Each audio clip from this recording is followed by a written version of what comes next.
So guys, स्वागत है आपका आज के मेरे नडी एपिसोड में। तो गाइस, आज होने वाली है बात उस मूवी की जो एमसीयू की ना होकर भी इसकी होना चाहती है।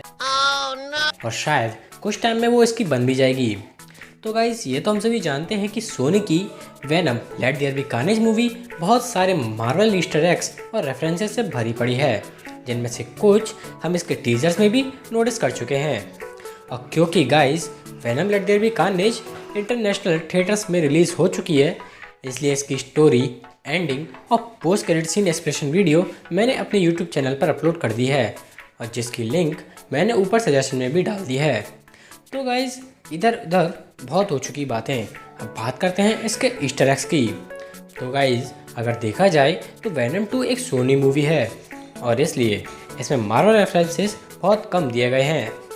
लेकिन इसके बावजूद भी इस मूवी में मार्वल रेफरेंसेस की शुरुआत बहुत जल्दी हो जाती है। तो गाइस, मूवी की शुरुआत हमें Saint Estes Home for Unwanted Children की ओर ले जाती है। हालांकि मार्वल यूनिवर्स में इसे Saint Estes Home for boys के नाम से जाना जाता है। कॉमिक्स में ये वो जगह होती है जहां क्लेटस को उसकी फैमिली की डेथ के बाद बड़ा किया जाता है। और क्योंकि सोनी यूनिवर्स में वो क्लेटस को फ्रांसिस के साथ कनेक्शन बनाते हुए दिखाना चाहते थे, इसलिए वो इस ओनली बॉयज़ वाले घर को सभी तरह के बच्चों के लिए खोल देते हैं। हालांकि क्लेटस और फ्रांसिस बड़े होने पर अपने पुराने घर वापस भी आते हैं और इसे पूरी तरह जलाकर खाक भी कर देते हैं। और मैंने आपको ये बता देता हूँ कि कॉमिक्स में ये वो जगह भी है जहाँ कार्नेज और स्पाइडरमैन की पहली बार लड़ाई होती है।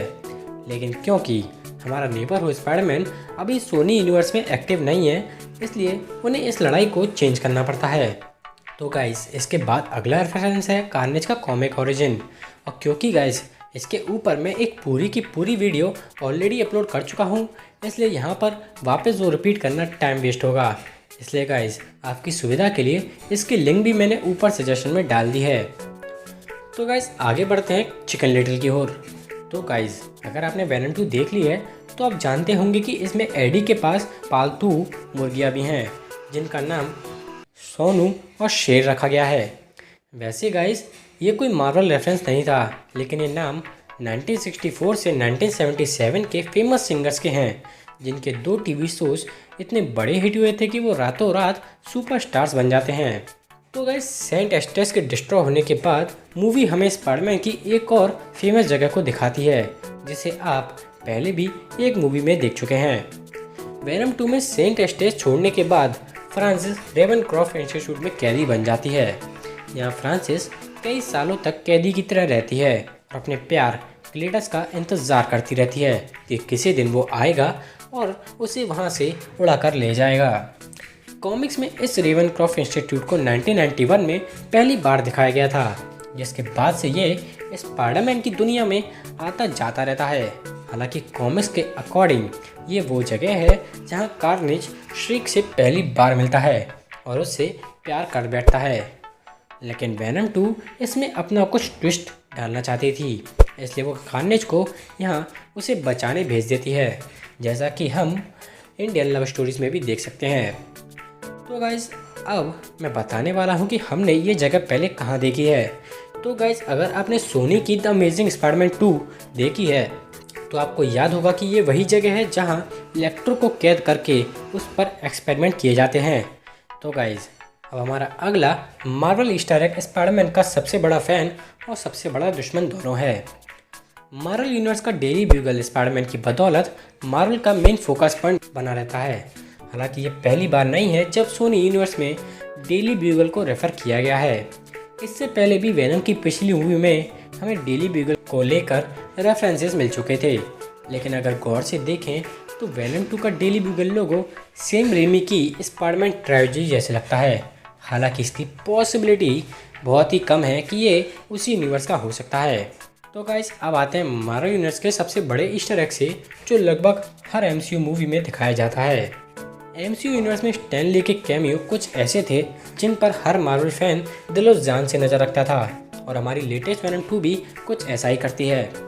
वेनम 2 में स्टैन ली के इस कैमियो को हम पहले ही ट्रेलर में कैप्चर कर सकते हैं, जिसमें एडी और वेनम खाने की तलाश में अपनी पुरानी शॉप में जाते हैं और वहाँ वो एक मैगज़ीन को ठीक तरह से रख देते हैं जिस पर स्टैन ली का कवर फोटो लगा हुआ होता है।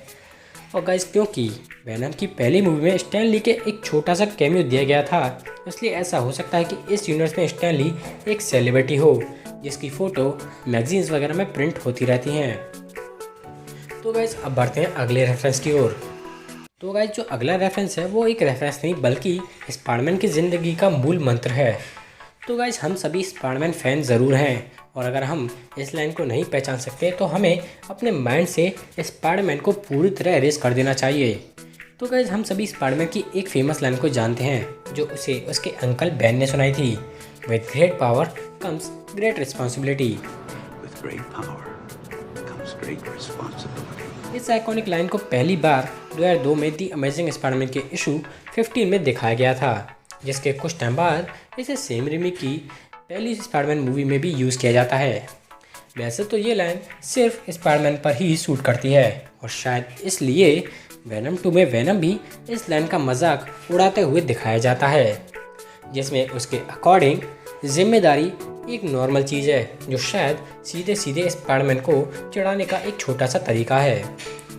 तो गाइस इतने सारे स्पाइडरमैन रेफरेंसेस के बाद वेनम 2 हमें स्पाइडरमैन की ओरिजिन स्टोरी की हिंट भी देती है।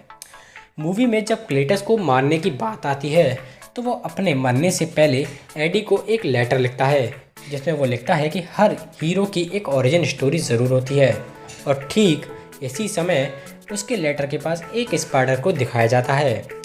हालांकि क्लेटस इस स्पाइडर को मार देता है जो शायद स्पाइडरमैन के ओरिजिन और उसकी कार्नेज की दुश्मनी की ओर हिंट करती है, जिसके बाद वेनम 2 वेनम की एक कॉमिक का रेफरेंस भी देती है।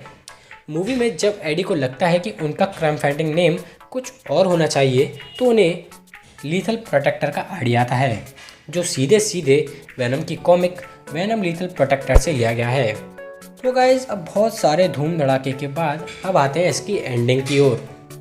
तो गाइज पूरी मूवी में एक और कैरेक्टर है जो इसमें लगभग हर जगह दिखाया जाता है।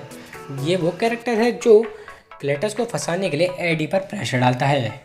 मूवी में डिटेक्टिव मुलिगन एंडिंग से पहले श्रीक के द्वारा मारा जाता है, लेकिन इसकी एंडिंग हमें उसे मारने से बचा लेती है, इसलिए मूवी सब कुछ एंड होने से पहले मुलिगन की आंखों को खोल देती है और उसमें वही सिम्बियोट वाली चमक दिखाई जाती है। और क्योंकि कॉमिक्स में डिटेक्टिव मुलिगन को टॉक्सिन सिम्बियोट दिया जाता है, इसलिए हो सकता है मूवी भी कुछ ऐसा ही दिखाना चाहती है जिसे कार्नेज का बेटा भी माना जा सकता है। और गाइज अगर आपको इस सिम्बियोट टॉक्सिन के बारे में और जानना हो तो मैंने इसकी एक्सप्लेनेशन वीडियो ऊपर सजेशन में डाल दी है। तो गाइज अब आते हैं मूवी के special most anticipated post credit scene की ओर। वेनम 2 का पोस्ट क्रेडिट सीन हमें सिम्बियोट के हाइव माइंड की ओर ले जाता है। वैसे तो यह हाइव माइंड कॉमिक से लिया गया है, लेकिन कॉमिक में इसका ओरिजिन साल दर साल बदलता रहता है, जिसमें सबसे रीसेंट किंग इन ब्लैक का है, जिसमें नल को सिम्बियोट की क्रिएशन से जोड़ा गया है। सिम्बियोट्स का हाइव माइंड एक बहुत स्पेशल कॉन्सेप्ट है जो टाइम और स्पेस से भी आगे निकल जाता है और जो किसी को भी इसकी स्पेशल पावर से जोड़ सकता है। तो गाइज ये तो थे इस मूवी के ज़्यादातर नोन ईस्टर एग्स और रेफरेंसेस, लेकिन अभी एक लास्ट और सबसे बड़ा रेफरेंस आना बाकी है। तो गाइज अगर आपने रूमर सुनी है कि टॉम हॉलैंड स्पाइडरमैन को वेनम 2 के पोस्ट क्रेडिट सीन में दिखाया जाता है, तो मैं बता दूं कि ये सब बिल्कुल सच है। और क्योंकि गाइज एमसीयू में मल्टीवर्स धमाल मचाने के लिए पूरी तरह तैयार है, इसलिए शायद एमसीयू का मल्टीवर्स मज़ा और दोगुना करने के लिए सोनी यूनिवर्स के वेनम को भी इसमें खींच लेता है। हालांकि वेनम 2 के पोस्ट क्रेडिट सीन के अकॉर्डिंग एडी और वेनम दोनों फार फ्रॉम होम के पोस्ट क्रेडिट सीन के बाद यहाँ एमसीयू में आ चुके होते हैं। और क्योंकि वेनम पीटर को खाने का मन बना चुका है, इसलिए हमारी इस जोड़ी का स्पाइडरमैन की लाइफ पर बहुत बड़ा इफेक्ट पड़ने वाला है, क्योंकि या तो वो स्पाइडरमैन से झगड़ा करने वाले हैं या वो सब कुछ सॉर्ट आउट करके हमारे नेबरहुड स्पाइडरमैन की मल्टीवर्स प्रॉब्लम को रोकने में मदद कर सकते हैं। और अब चाहे इस जोड़ी का एंडिंग रिजल्ट जो भी हो, लेकिन हर मार्वल फैन कभी ना कभी एक बार फिर इस सिम्बियोट को हमारे नेबरहुड स्पाइडरमैन के साथ देखना ज़रूर चाहता था। सो गाइज आज के लिए बस इतना ही। आपके अकॉर्डिंग अगर वेनम नो वे होम में होता है तो वो स्पाइडरमैन से कैसे रिलेट करना चाहिए, प्लीज़ अपना सजेशन ज़रूर कमेंट करें और अगर आपको मेरी ये वीडियो ज़रा सी भी पसंद आए तो प्लीज़ इसे एक बार लाइक और चैनल को सब्सक्राइब ज़रूर करें।